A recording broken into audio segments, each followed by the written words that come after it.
बरोबर. त्रास काय काय होतोय म्हटलं आता? पोटात त्रास आहे. पोटात त्रास आहे. अजून कमी झालाय जरा. हा लय त्रास होता. लय त्रास काय? आतड्याला सुजाय म्हणून सांगतो. आतड्याला सुजावून सांगितलं. अजून उदास धाप वाटत, लागते धाप. काळजी वाटत आणि होती, जीव काळीच का नाही हा. फक फक फक फक फक फक काळी करते. जसं फक फक आणि फक फक बेते. करतं. हा आणि बेल्यावाने बिल्यावानी होत्या. बेलं का नाही खाली पाय गार करते. बिलं की खाली गार करते पण. अजून आणि डोकं मेंटेन चालतच डोकं मेंटली चालतच नाही. डोक्यात विचारच येते डोक्यात विचारच येतात. विचार तुम्ही आणता का आपोआप येतात? येत्यात. आपोआप येतात. भीती वाटते धडधड त्यामुळे. जेवण कसं आहे? थोडं करून बी जेवण आता जरा थोडं खाते आता. जेवण जरा जाते.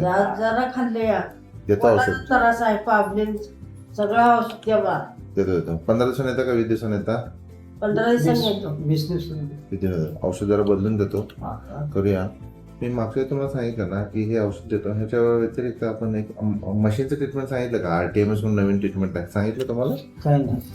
ही नवीन ट्रीटमेंट आहे. RTMS म्हणून नवीन ट्रीटमेंट आहे. बरं. असं हे नवीन ट्रीटमेंट मध्ये काय करतो, हे आता हे कसं आहे, मेंदूची झीज होते. हे मेंदू आहे ना, त्या मेंदू झीज म्हणता येत नाही, सॉरी, मेंदूमधले रसायनासाठी कमी झाल्यामुळे असं होत असतं. तर त्याच्यात रसायनाची लेवल नॉर्मल करायची पद्धत म्हणजे औषधानं. दुसरं काही जणांना ऍडमिट करत असतो आणि काही जणांना हे मशीन आहे RTMS म्हणतात. तर RTMS मध्ये हे असं एक बँड असतो, डोक्यावर ठेवतो आणि रसायनाची लेवल नॉर्मल करतो. नवीन ट्रीटमेंट आले. त्याचा फायदा काय, गोळ्या कमी लागतात, ऍडमिट व्हायची गरज नाही. आणि मुंबई, पुणे मोठ्या ठिकाणी आहे. आता आपल्या आपल्या भागात पण हे ट्रीटमेंट चालू झालं. आणि हे विचारांसाठीच हे नवीन मशीनचा शोध लावला.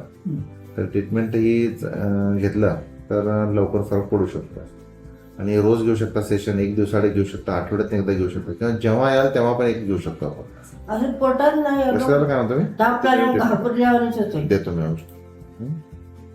आणि जीव असा नाही कसंच होते, काय भयानच होते. देतो 15 दिवसांनी 20 दिवसांनी आणि येतं ना. कोण तर बोललं 20 रागी 20 दिवसांनी.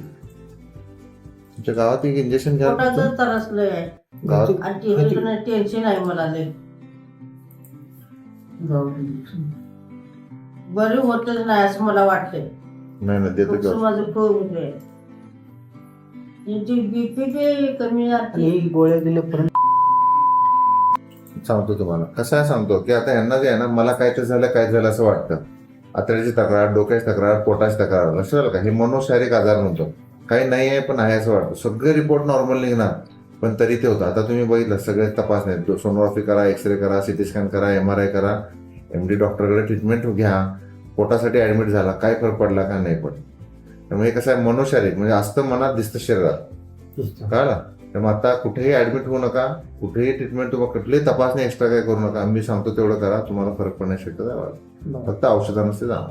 कळालं काय म्हणतो मी? हा, पण कसं होतं, यांना नाही नाही म्हटलं तर पटत नाही. मग यांना वाटतं की ह्या डॉक्टरला सापडलं, चल दुसऱ्या डॉक्टरकडे, तिसऱ्या डॉक्टरकडे. असं कळालं काय म्हणतो मी? तर मी सांगतो तसं करूया, मी सांगतो तसं करा. पोट कुरकुर वाटते. पोट कुरकुर वाटतं. आता मनाचा पण शरीरात दिसते. पोट कुरकुर वाटते, छाती दर्द, छाती दरदर होते, पोट कुरकुर होते, असे सगळ्या तक्रार. पचन काय होत नाही असं नाही, सगळं होते. काय होत नाही असं नाही, सगळं होतं शरीरात. काय विचारलं ते सगळं होतं. सगळे होते. त्यालाच मनोशारीरिक आजार म्हणतात त्याला. औषधानं मी डोस पुढ्याने वाटते.